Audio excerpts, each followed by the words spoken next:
I'll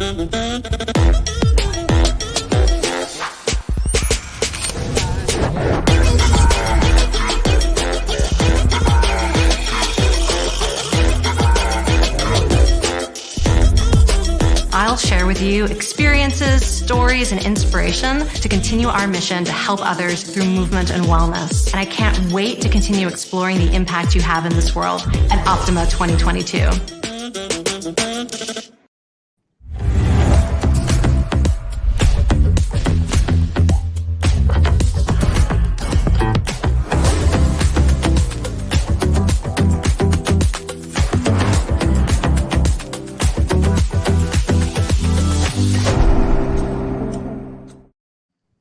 Hello, everyone. Welcome to this week's edition of the Master Instructor Roundtable.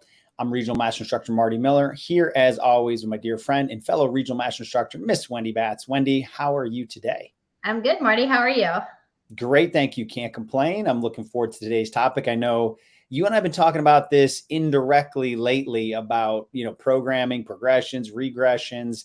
So I think this is a perfect opportunity to talk about lower body progressions. Yes, I agree. And, we do appreciate the feedback and comments that we get from you guys. And so we just want to say thank you to our audience that listen to us each and every week. I know we can't thank you guys enough. And so we do appreciate the comments. And that actually is what kind of geared us up for this week, talking about lower body progressions. And, when you're doing program design, I think it's very important that you really think about the client and what their assessment results are. And I know we say that each and every week. However, if, you just look on social media or you read magazines and you're like, this seems like a really good lower body exercise for my client, it's going to, quote, crush them. That really shouldn't be your end goal. You want to really think about quality over quantity, and then also too, ideal movement patterns. So therefore, when you're thinking about your brain and how we're educating the body to move appropriately, that we actually have a good progression to get someone able to do that. So you're saying my goal shouldn't just be to crush people in the gym, Wendy? Well, I mean, if you do, the thing that I want to stress is I end up really giving my clients an unbelievable workout by slowing down the tempo and being very strategic in my programming and being very specific in execution. And that's what sometimes we take for granted. It's not how many burpees can someone do or how many lunges and squats and how heavy of a bar can they lift. If they can't manage their own body weight and they can't move appropriately, then I'm not helping them at the end of the day at all. But, I've had some people, even, some NFL guys that come in and we start them in phase 1 and we really look at proper movement patterns and they're just drenched before they leave. And they're like, that was so incredibly hard. And it wasn't that I had them lift things that they were doing. I'm not doing Olympic lifting. I'm not lifting heavy. They just couldn't control what they already had. And then they ended up having an incredible season because we slowed things down and we increased the muscle activation that should be our end goal anyway. And I know we have said it over and over, but it really is important. And that assessment really should help you, but also really thinking about progression. So therefore someone's going to be able to lift that heavy load later on. I know that should be the end goal, but start them right and really think through your programming. Yeah. And there's different levels and different ways to elicit fatigue, right? There's just total volume fatigue where you have people move explosively, move heavy weight, doesn't matter the quality of the movement. You will eventually elicit fatigue. They will eventually get conditioned at pushing past that level of fatigue. Doesn't mean that they're moving efficiently or doing anything correct.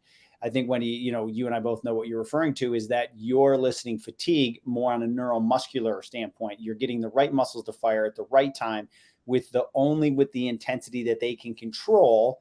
So that way you change their movement pattern. So then eventually when you get out of stabilization, they can still move well with load and they can move well at high speeds. And what I love about today's lower body progressions, it doesn't matter what phase of training we're in. We are not talking about a specific phase, but it's always about go from here to here to here to here. And then just plug in, okay, I did it in stabilization endurance. Now let's go to strength endurance. Let's go to max strength. Let's go to power.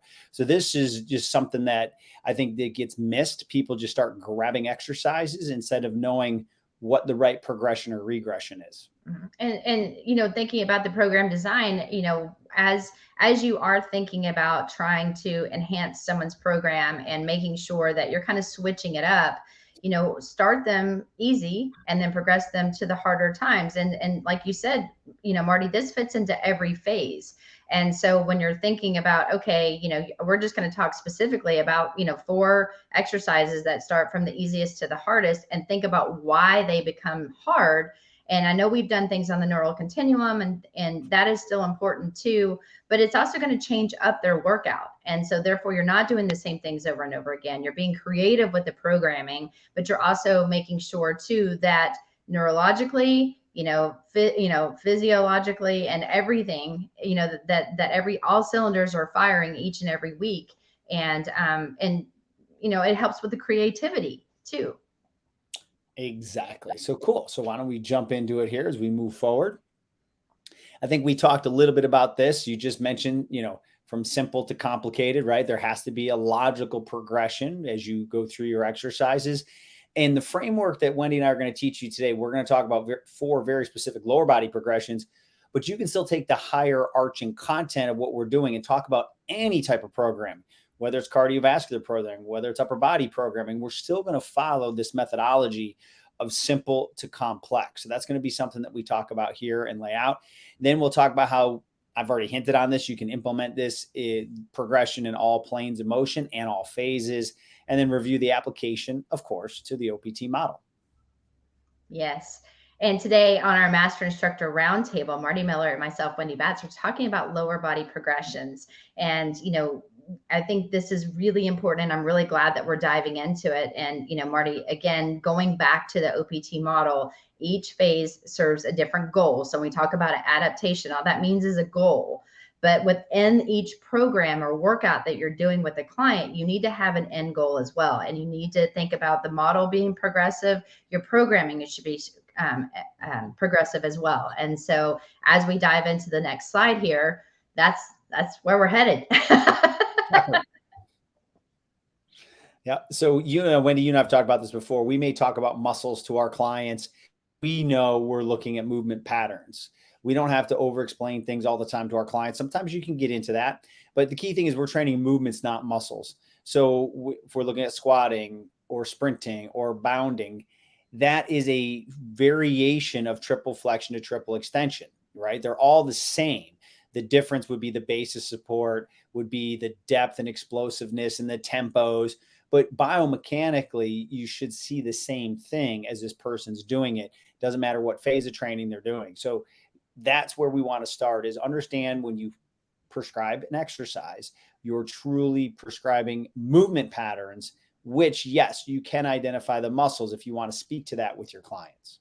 Yeah. And if you look at that picture, I think it's important. We always talk about triple extension and triple flexion. And the reason and the purpose of us explaining this, over and over again, is because that's how you walk. If you have 20 degrees of dorsiflexion, which means you pull your toes back towards your shin, or I always say toes to nose, you're looking for ideally 20 degrees in order to have ideal movement in the ankle. And, and so when you're able to do that, you're pushing off into your walking pattern or your gait appropriately without the chances of compensation. Again, other things may not be working correctly, but ideally we start at the foot and ankle for that reason. And so as we go through these exercises, you're going to hear us say, hey, we're triple extension, triple flexion. And it's because it translates into activities of daily living. And it's something that somebody needs in order to run faster, get into these bounding and sprinting and squatting motions without compensation. So it is a very important movement pattern. And that's one of the reasons that we include this slide time and again. Yeah. And even if you don't train elite athletes, you're training athletes. You just might train senior athletes. Think about that individual that could be at the higher age spectrum and they can't fully elicit or show you good gait, right? They shuffle. So they're not going to be efficient in triple flexion extension. So you're still building that into even their programming. It's just on the spectrum of what they're capable of, but everybody should be moving that same way. Yes. Very well said. We try. That might be all you get from me today, but at least I got it. Yeah.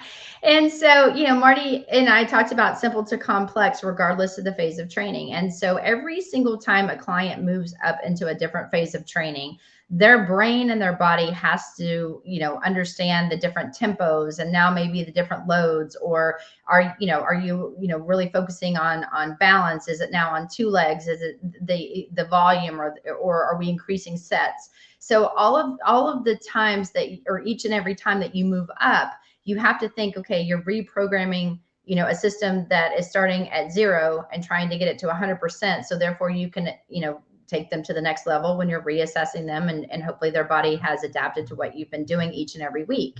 And so it's very, very important when you're looking at the phases of training to think that start it simple. And often if you're going from phase 1 to phase 2, you can take all the programs that you've done in phase 1, even from the very start, and then start adding the strength component in front of that stabilization exercise that you did, because that's going to be the superset that's going to get you eventually to phase 3 and building that muscular development.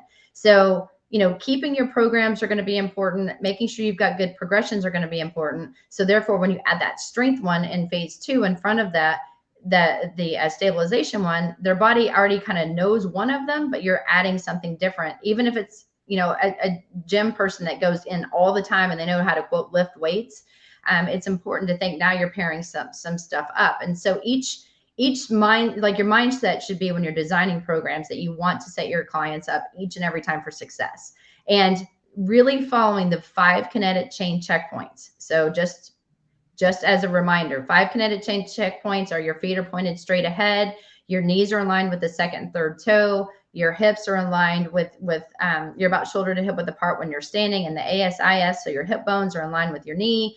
You're drawing in, you've got your shoulders back, and your head is back. And so that's going to be important to maintain. So therefore, you're actually making sure that, as you said, Marty, the right muscles are firing at the right time, and you're not compensating when you're doing some of these lifts. Yeah. And Wendy, I know how passionate you are about the 5 kinetic chain checkpoints. You probably have dreams or nightmares about the 5 kinetic chain checkpoints. Yes. She will never, ever, ever deter, or you can get her off of those, which is great, right? It's either right or it's wrong. And you're either loading somebody for success or you're loading them for failure in a way, right? And Wendy, your point is so well taken on the strength endurance. Same thing with as we go towards that power superset, is if you've gotten them to that point, they should know those exercises. So now you might just unload it and have them do that same pattern at a more explosive tempo with whatever is good for them. So before we go on, I want to welcome everyone that's just joining us on this week's Master Instructor Roundtable. Myself, Marty Miller, here as always with Wendy Batts, and we are covering lower body progression. So Wendy, where do we head next? We're going to dive on in. I'm ready to go. That's my look every morning right there, scratching my head. Probably when I'm calling you, super early talking about the day. I'm up. I am up. You've never woken me up. You've yet to do that. But, when you look at these images, this is often how I feel when we're talking to some newer trainers that are really just now starting with the OPT model. They're like, oh my goodness, this is confusing and it's hard and I don't know what to do. And I don't know if I'm choosing the right exercise, and how do you know? Well, again, if you think about starting from the basics and then moving yourself up into a more complicated and progressive type exercise, you're always going to set the client up for success. And the beautiful thing about the OPT model is that we really try to give you a blueprint. Here are the acute variables, and the acute variables, your sets, your reps, your tempo. And if you're thinking about execution, do they maintain the 5 kinetic chain checkpoints? Where does compensation start to occur, and when? Was that exercise too complicated? And so if you're feeling this way, if you have that look on your face when you're designing programs, then really think about just looking at the model and just taking each and every phase and those acute variables, setting them aside, and then take what we're talking about when you're dealing with the lower body exercises and think of this progression. And we're going to talk in detail about the squat, the step up, the lunge, and the single leg squat.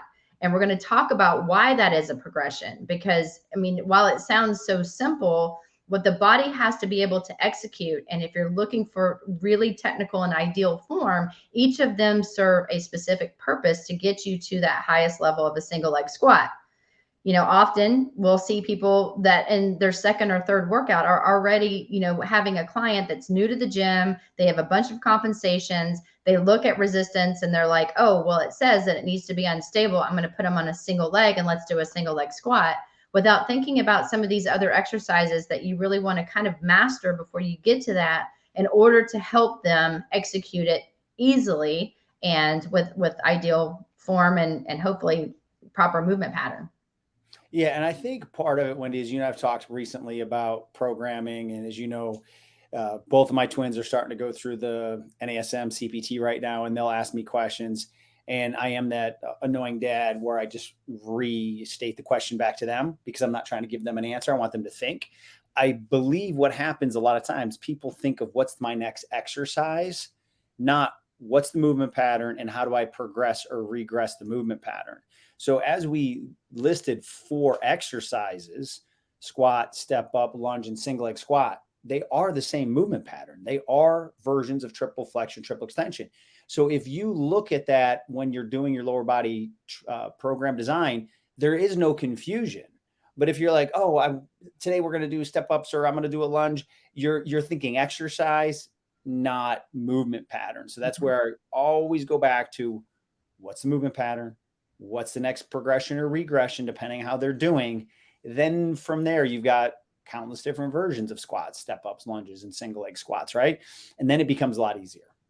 And if you think about too, when you're talking about movement patterns, think about the prime movers. What muscles should you be targeting when you're doing these exercises? And if you look at your squat and you look at your lunge and your single leg step ups and the single leg squats, people are often, like you said, thinking about exercises. I'm looking at, well, what muscle am I actually working? And therefore, if I'm going to do a combination, so let's say I really want one to be very quad specific and one to be very hamstring specific.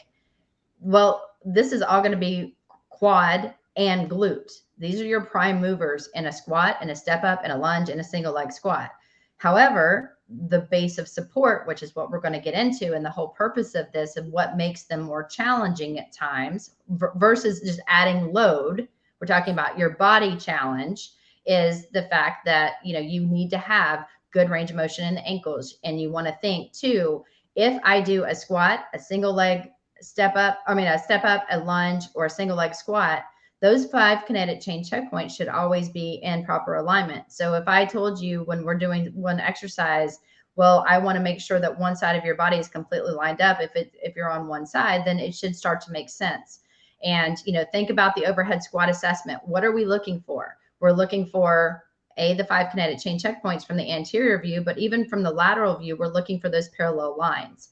And those parallel lines are going to be extremely important in all 4 of these, because if you have those parallel lines, and why we look for it in the assessment, then that lets us as trainers know that we've got equal weight distribution between the ankles, the knees, and the hips, which again, very important, especially before we start adding load. As we always say, you got to earn the right to go to the next level, right? So that's the key point. Anyone can just go in there and burn calories and move inefficiently and pick up heavy loads incorrectly and have no progressions. You don't really need us for that. Where we come in as fitness professionals is we kind of, hopefully our clients may have this look on their face, or that, flow chart on the opposite side, where we can easily navigate that for them. That's where our true value starts to come in. Yes. And today in the Master Instructor Roundtable, myself, Wendy Batts, and Marty Miller are talking about lower body progressions. And so we just listed the 4 specific lower body exercises we're going to now go into detail and talk about. So number 1, let's go to the next slide. We're going to look at the squat. And the reason why the squat actually is number 1 and technically the easiest is because you can do a bunch of different things with it, but you do have a wider base of support. And when we say wider, we're thinking about, again, shoulder to hip width apart with the feet pointed forward. This is different than if you're doing an Olympic lift or you're doing a max load lift or you're doing it for sport. We're talking about working out, trying to help someone execute proper movement patterns with the least amount of stress to the joint, and making sure too that the prime movers are doing the job.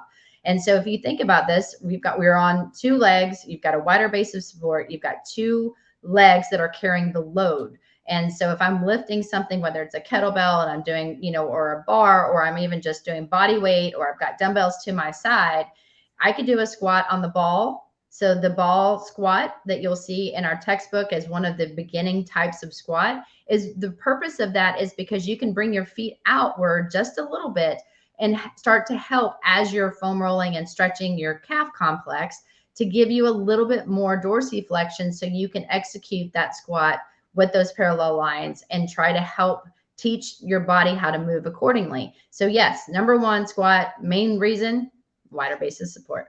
Yep. And Wendy, when you say outward, I know what you mean, but you mean outward away from the wall into plantar flexion, not outward shoulder width. Yes, not wider base. I'm sorry. Yes. So thanks for the I knew, but you know, and the reason I bring that up is this brings me back to a deja vu moment where for a long time squats had a bad connotation when we grew up in the industry, or I did.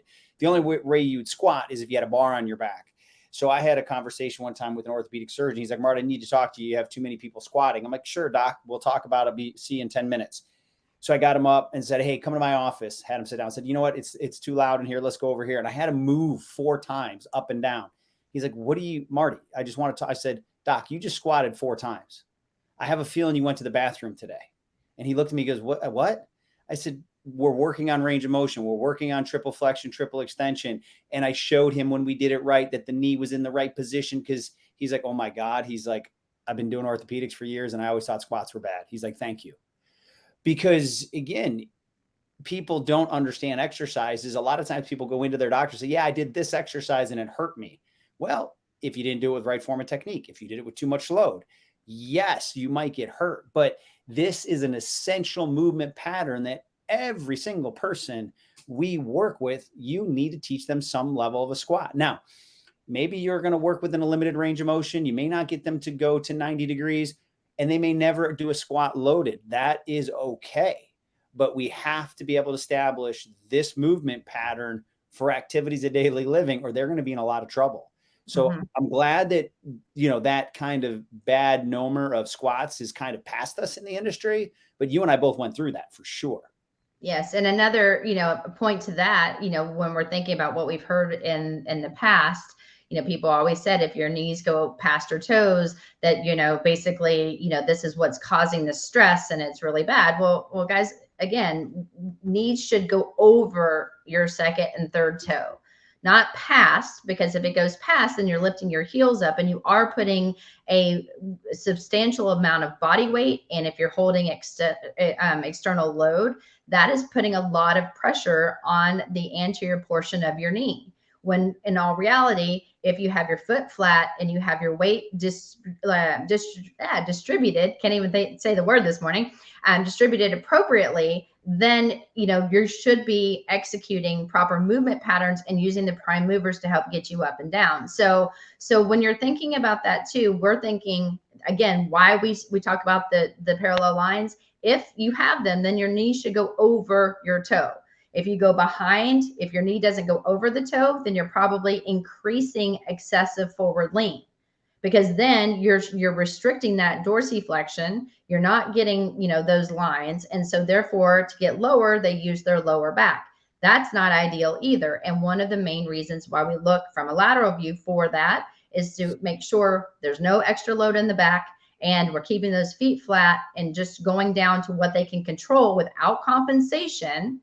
To Marty's point, I don't want your butt to the floor. I really don't, because then I know that I'm probably going to increase some kind of posterior pelvic tilt and I'm not using the right muscles. Right now, I just want someone to squat with good alignment and form and to go down to the range of motion that they can control, not what I want them to do, because I might think they can go lower than they can. And that client should be the one in control by telling you this is all I've got before compensation, and you stop them right before that moment or that movement, you know, any kind of compensation starts to occur. You got it. Love it. Thanks, Wendy, for that clarification. Yes. So from here, people always say, well, I don't know what to do next. Well, if you look at triple flexion, triple extension, we go from the squat with the wider, meaning in comparison to now when we start to stagger our feet, not wider, as Wendy said so eloquently, we're not going outside our shoulder width. So a step up is limited depth, right? I can do a 2-inch step, a 4-inch step, a 6-inch step. Generally speaking, Wendy and I will both say, once you get to 90 degrees, that's about your limit of a step up, because if I go a little higher, I now have to posteriorly tilt. So you can really control the depth on a step up. So there's a lot of progressions, but you're starting to transition from 2 legs towards 1 leg. So much more range of motion as you get through the step. But again, When I look at from the side, everything Wendy said, the shin angle and the spine angle should be the same. I don't want to do a step up, straight down. I need a little bit of that pitch forward to get the stretch reflex in the glutes, but that's just what you taught them in the squat. So you're just now taking that next level of getting them through the same movement pattern and starting to transition to more depth, more time on a single leg. And I think too, when people do step ups, one thing that I've noticed, and Marty, I know that, with you doing it as long as I have, and when we have taught workshops in the past, when people do step ups, they step up and they don't have a purpose. And to your point, you want to slightly lean forward. Again, not leaning like where you're bending into an excessive lean, but making sure that like you said, that the shin and the lower back and torso have that alignment. But when they come up, they should put all of their weight on that loaded leg. So if you're stepping up, and again, it doesn't matter the height, it's the height that they can control without compensation. If they lean forward just a little bit, you should be loading that front quad and that front glute. And then when someone steps up, you can do a 2-leg, meaning that bottom leg now joins them onto the step. Or if you wanted to try to see if they could do a step up to balance, totally different exercise. Well, you have to have really good control. Another way of doing a step up, again, still in the sagittal plane. But when they come down, that bottom leg should only tap the floor. It shouldn't be like you're rolling all your body weight off of it unless they need a break. And then at that point, then you know what they can or cannot control. People will step up. They just come up for a second. They step right back down. They rock back up and they rock back down. And it's not an intentional movement. It should be very slow and controlled. Lean forward, come up, really squeeze the glute and the quad of the leg that is on the step. They should slowly lower back down. You can do a toe tap, or if they do need to come completely off, then you want to make sure that that back foot does not turn out. So no external rotation, especially if you're working on someone that has shown to have overactivity in their calves during the assessment. That's going to be an easy compensation that they're going to want to do each and every time. So watch that, because you're going to have to cue them over and over again, just to make sure that they're maintaining proper positioning and alignment while they're executing the exercise. Excellent. Great points, Wendy. And for those of you just joining, myself, Marty Miller, here with Wendy Batts on this week's Master Instructor Roundtable, we are talking everything lower body progression. So covered the squat, covered the step up, and now as we move forward, we will get into the lunge. Yes. So as we mentioned before, right, Wendy, it's triple flexion, triple extension. You started with 2 legs. You started to transition to a single leg or more dominant on 1 leg with the step up, all the key points that Wendy said. Obviously, I would assume that people would go from a 2-inch step up a little bit in the step height before they'd go to the lunge. But if appropriate, now you can get them into the lunge, where you're still going to have the same form and technique, where your shin and spine should shift forward slightly. So you have that good stretch reflex, the good load distribution that Wendy's talked about. And now you can transition them to a lunge. So I love lunges. It's one of my favorites for lower body. But again, people have to show me that they can earn that right to get there. Yes. And this is also one that doctors have said can be really detrimental to someone, and that someone shouldn't do lunges. And, these can cause so many knee issues. And if you do them incorrectly, they are absolutely correct. However, if you drop a piece of paper on the floor, you need to lunge down and grab it. You're going to go and pick something up. You're going to bend over. You're going to have one leg out. You're going to reach and then stand. These are all activities of daily living done in a different way and without even, thinking about what you're doing. You're just moving with life. If someone does a lunge, okay, you should also, just like you did in the squat, just like you just did in the single or in the step up to balance, or step up, even if it's not a balance, but just a step up, you should be loading that front leg. So oftentimes you're going to hear a client complain, this is really hurting my back knee. Well, I can't execute this. This kills my knee. And it's not usually the front knee that they're talking about. It's usually the back. If it is someone's back leg and someone is really tight in their hip flexor complex, another very, very common compensation, and their torso is upright and basically in line with that back knee. So when you're looking at someone, they're making basically a 90-degree angle with their front leg, torso is upright, and their back knee is in line with their torso. Then what that means is if they don't have good range of motion in their hips, they're actually pulling because their quads and their hip flexors are so tight, they don't have that give in the knee. They don't, like meaning it's pulling on that knee joint. So it is very uncomfortable. However, if you're doing a lunge correctly and you have that slight lean forward and you're looking for parallel lines with that front leg and the torso, and you've loaded that front quad, that back leg should act only as a kickstand. That's it. You shouldn't really be loading that back leg at all. And if anything, when someone's getting up from a lunge, they should be executing the prime movers of that front leg. And so therefore their quad and glute on that front leg is the main leg you should be focusing on. And then as they come up, you can have them balance again if you want, meaning if you want to progress that lunge, or you can have them do stationary lunges in the beginning. You can have them, and there's so many different variations of lunges that you can do just even in the sagittal plane. However, load the front leg, do not load the back leg, have that slight lean with those parallel lines, and you're going to decrease the amount of stress to the knee. And that is a big reason why parallel lines, equal weight distribution. I'm going to say it 1,000 times today because it is that important. And one of those that we see happen very often. And the number one complaint I hear when people do lunges, and number one reason, they're just not doing them correctly. Yeah. And Wendy, the only thing I could add to that is totally agree with what you said on that situation. The other thing that I see sometimes is for people that maybe have cleared up that hip flexor tightness in the back leg, is when they take their step out, they're focused on the front leg. Well, once my client has good balance and support on that front leg, if they really focus on driving the back knee to the ground, the front leg will go where it needs to go. Now, there's a few other teaching cues in there, but that's one of the things that I've noticed is they'll try to bend the front leg. They'll get themselves too far over it. They can't get the depth they want. So I'll cue them to be like, okay, put your foot out, get in position, chest forward a little bit. Now lower your back knee to the ground. And then voila, all of a sudden they're like, oh, that feels so much better. So I find that it falls into one of those two camps where they're either too restricted and might not be the right exercise, or that they're focused on bending the front leg instead of the back leg towards the ground. Yeah. And it doesn't have to be a wide stride too. I think that's also important. And one thing that, people are like, look how far I can go. And then their lower back arches. And, so what I will do just to see if we're in a good positioning, I may even, just for support, is when they go down and we're really working on lunge mechanics, is I say, okay, now take that back leg away.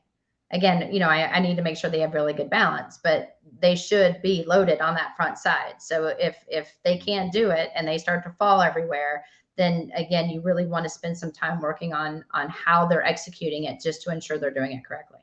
I thought you were going to say you pushed them or something. That's well, okay. Hey, perturbation, Well, that's a nicer way of saying it, but like, I know how you are. I can see a little shove there. So on this week's Master Instructor Roundtable, Marty Miller and myself, Wendy Batts, we're talking about lower body progressions, and we're talking about 4 key exercises that can help you with your program design and helping you decide when is the most appropriate time to actually program this for your client. Number 1, can they do a really good squat? Really work on squat mechanics and really try to help clean up some imbalances if you notice that into the assessment. Number 2, go up into a step up. Again, doesn't matter about the depth of step, it just matters about execution. And number 3, we just talked about lunges. Lunges obviously are awesome. They actually can increase your heart rate too. So when you're thinking about a weight loss client, is a very good exercise to incorporate. And then number 4, Marty, why don't you take us through the single leg squat? Yeah. So we do a single leg squat assessment frequently it's not required for everybody, right? And most people do not pass the single leg squat, but then within like you said, Wendy, earlier, or within a day or two, we see people doing single leg exercises. It's like, well, if they failed the assessment, why would we use that as part of their exercise? So this is something you have to get to the point where you've earned that. And a single leg squat is very challenging because you have your entire body weight on that one leg. So there's going to be a much higher demand for neuromuscular coordination, stabilization, balance, and strength and stability. So all of those things are wildly important. Now, any of these exercises that we talked about doesn't mean you can't find regressions. So if it's time to start with a single leg squat, maybe you give them a little balance versus, or use the suspension training. We don't have to go right to a single leg and just kind of like put them in the middle of the gym floor and expect them to do it on their own. You might be able to if you went through those progressions, but anytime you start something new, don't be afraid to find a regression to it, like a ball squat is to a squat. Maybe a suspension training single leg squat is the way to start introducing it. But the key thing is this should be the last thing that they work towards, not one of the first. And, once again, we're looking for those particular, parallel lines on the side. That floating foot should stay right beside the planted foot. So therefore, if they are losing their balance, you've got support right there. If you're not using something with your hands, or, you're not close to a bar, it does not matter about range of motion to start. It is literally making sure that their torso does not lean forward. Or one thing that we see very commonly is they start to internally kind of rotate towards their leg. And it's mainly because they're still lacking that neuromuscular control or core strength. And so it's very important to think about your programming to get someone to do a single leg squat. And, as a progression, if they can easily do a single leg squat, you've worked towards that. You can do something called a single leg squat touchdown, which just means they increase their range of motion. And, you grab a weight. If you're standing on your right foot, they go into a single leg squat, and the left hand kind of goes toward the leg that's on the ground. Again, maintaining proper alignment in their lumbopelvic hip complex is super important. But, having strength in the arch of the foot is going to be important, because that's also going to kind of tell the knee what to do. If you notice that someone can't do this, their knee keeps shooting inward, it's not okay to keep doing that. That means you still need to work on strengthening their outer hip, and then maybe regressing back into a lunge. Again, a lunge is just a single leg squat with a kickstand. So all of these exercises, they are the exact same exercise, just decreasing that base of support that we talked about in the very beginning with the squat.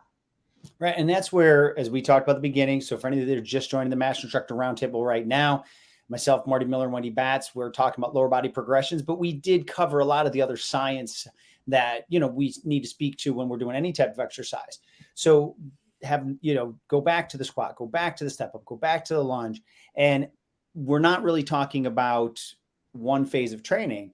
But if I had gone through all these 4 steps in stabilization, if I go to strength, guess what exercise I'm going to start with? The squat. So this will help you as you design your programs, always have a pattern that you go through. Mm-hmm. Yep. Fundamental movement patterns, guys. We talked about it before. These are exercises of daily living. And, and as Marty just said, all 4 of these fit within the model some way, some shape, or some form, whether you're loading it, whether you're doing them in different levels. But again, what's really going to help someone do these correctly is thinking about the tempo. Remember, when we talk about it in the book, we're talking about slow. We're really working on eccentric movement. We're slowing things down, and then we're coming up. So like a 4-2-1, you're going down slow, you're pausing, and then you're coming up for 1 second, and then you're repeating 12 to 20 times. And then again, when you start going into more strength, it might be a 2-0 tempo, 2-0-2. So going down for 2, coming up for 2, and making it more fluid, but you're adding less repetitions because you're adding load more, you're adding weight, and you're adding, some different types of exercises. And the same thing for the lunges and then the single leg squats. But, that kind of brings us to our last slide, Marty, really thinking too, that all of these exercises that we're talking about should and could usually start out in the sagittal plane. Right. But also think you've got the frontal plane that should be the next way of looking at some of these exercises, and then transverse. Most injuries occur in the transverse plane. So you want to start with the easiest plane of motion, but think we move in all 3 planes. You need to train in all 3 planes. Right. And I've done this in live workshops and put it up on the board, and people are like, oh my God, now it's so simple. So if we're going to do a 4-week training program per phase with somebody, right? We're going to go stabilization, endurance. So week 1, I do my squats, and let's assume they progress pretty quickly. Week 2, I might bring in the step up. Week 3, I might bring in the lunge. Week 4, I might bring in the single leg. Then we go to strength. Well, guess what? Squat week 1. You see the pattern. Go through the 4-week progression. If we go to power, if they're ready in 4 weeks, we start back with the squat, then we go to the step up, then we go to the lunge, then we go to single leg. So you have all your answers right there for your entire 12-week program. Then again, the other way you can undulate it is week 1, I'm going to do sagittal plane. Week 2, I'm going to start focusing on frontal plane. Week 3, I might focus on transverse plane. Week 4, Monday, Wednesday, Friday, right? Or set 1, set 2, set 3. So it's really simple to lay out a blueprint. And then from there, not everyone's going to follow that blueprint, but at least you can then adjust off a really reproducible, scientifically well thought out plan on where they should be on those 4 exercises with the 3 phases of training, from stability, strength to power, as well as your 3 planes of motion. It truly can be that simple. Yes. So we're trying to de-stress some of our newer trainers and remind some of our veterans, because it's easy to forget. I caught myself the other day. I was reprogramming someone's exercise. I'm like, man, I haven't done anything in the transverse plane. And it had been like a couple weeks, which is not like me, especially when I was doing some undulation with this one particular client, because we were focused and so, focused on one aspect versus looking at it as a whole. And so, sometimes these reminders, guys, are good for myself. I know they're really good for Marty too, and all of the people that listen onto our network. And so we're hoping you find this one very, very helpful, because,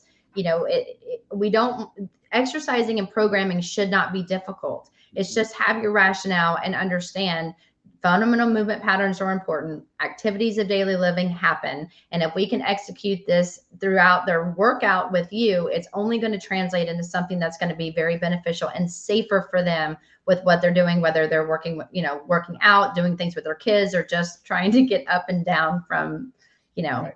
toilet. As you said. No comment. But at the end of the day, people want to have fun. They want to, they want different, they want change. Just do the change in a planned way, right?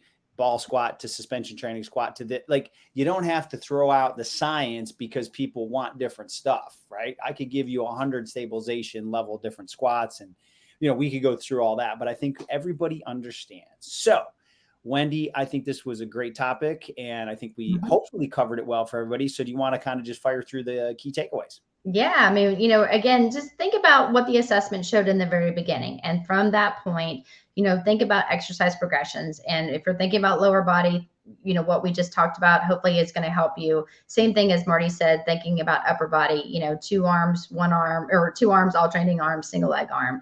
Again, those are different progressions for your body parts. Always think about all 3 planes of motion. So, we actually have the bullet on here twice. Can you apply these to all phases of training? We put it on there twice. Why? Because we want to make sure that you understand. Can you? And the answer to that is yes and yes.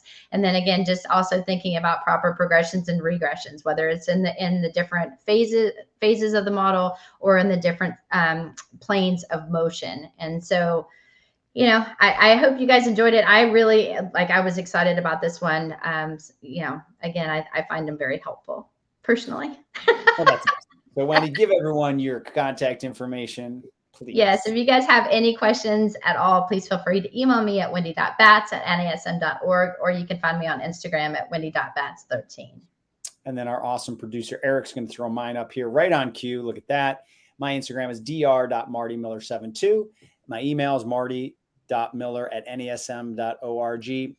Feel free to email us, reach out to us on Instagram. Let us know if there's a topic you want us to hit in the near future. But thank you all for attending, and we look forward to seeing you next week on the Master Instructor Roundtable.